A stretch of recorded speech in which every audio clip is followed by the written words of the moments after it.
Running a Fever, episode 374, Dental Health, part 5.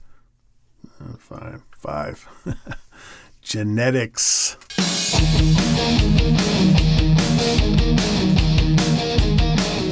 Welcome to Running a Fever. My name is Michael Davis, and this is a podcast about fitness, diet, and medicine.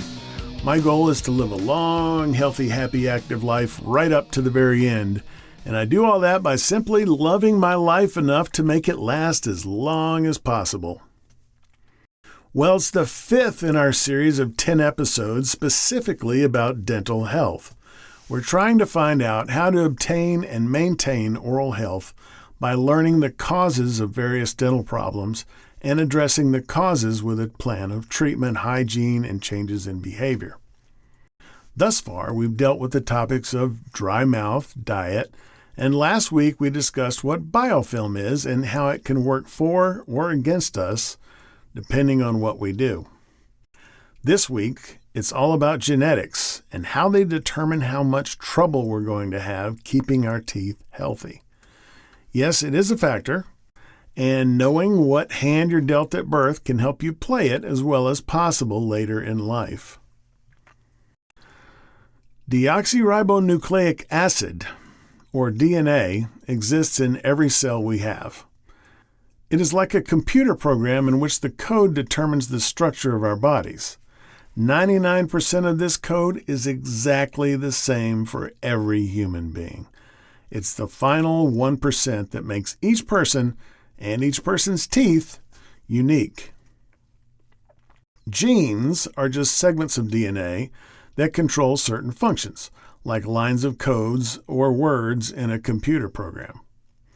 Genetics is the study of these genes. Each gene controls a particular physical characteristic. They're inherited from our parents, sometimes intact, and sometimes with mutations that cause genetic conditions, including those related to oral health. It is estimated that 10% of the causes of tooth decay are the responsibility of genes.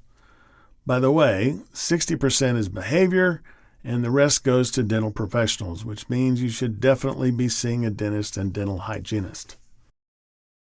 There are several types of genes that can cause problems. The genes that control development of teeth, those that control saliva production, those related to taste, and some other considerations. So let's drill down into these, if you'll excuse the pun, one at a time. Tooth development genes. It makes sense that the genes that control development of teeth, and in particular tooth enamel, are important in understanding what causes tooth decay. Ideally, we would all grow strong teeth with a sound protective barrier and enamel, but unfortunately that's not the case. There are 2 specific problems in this group: amelogenesis imperfecta and dentinogenesis imperfecta. There's a mouthful. The first has to do with the development of a strong layer of enamel on the teeth. It is caused when 3 genes simultaneously mutate. The genes are called AMELX, ENAM, and MMP20. A person affected by this will have tooth decay begin immediately after the tooth comes in. The second condition, dentinogenesis imperfecta, is the degeneration of the inner layers of the teeth, which is called dentin. I'm particularly familiar with this because friction between my upper and lower teeth has caused the dentin to be exposed in my lower teeth, which is why I'm wearing braces now. But I digress. Teeth affected by this damaged dentin are weaker and can chip and break more easily. Saliva production genes. I think the importance of saliva has been mentioned in almost all of the episodes in this series, so any mutation of genes related to the production of saliva can have a significant impact on the health of our teeth and the occurrence of tooth decay. The AQP5 gene controls a protein that is important in saliva production. The DBFP1 gene is responsible for an enzyme, beta-defensin 1, which helps protect the teeth.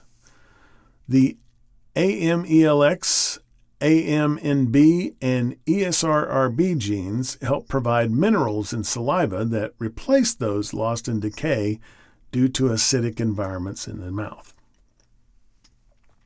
Taste genes. Why would taste be important to this topic? Well, taste determines the food we like to eat, some of which are more destructive to teeth and some not. TS2R38 mutations show up in people known as supertasters. Supertasters are just people who prefer sweets to vegetables. Isn't that everybody? It's supposed to express later in life, but I have seen no evidence of that in my 50-year-old self. Naturally, a preference for sweets means bad bacteria in the mouth will be very happy and tooth decay will be imminent. So those are the big ones. There are quite a few more. If you're interested, I recommend checking out the references I published in the blog post at runningafever.com/374. Okay, so we know we have a potential that our dental genes may be mutated and may cause problems. What can we do about it? Well, according to one of my sources, there is no testing available, but it was published 4 years ago, and genetics is a rapidly advancing field.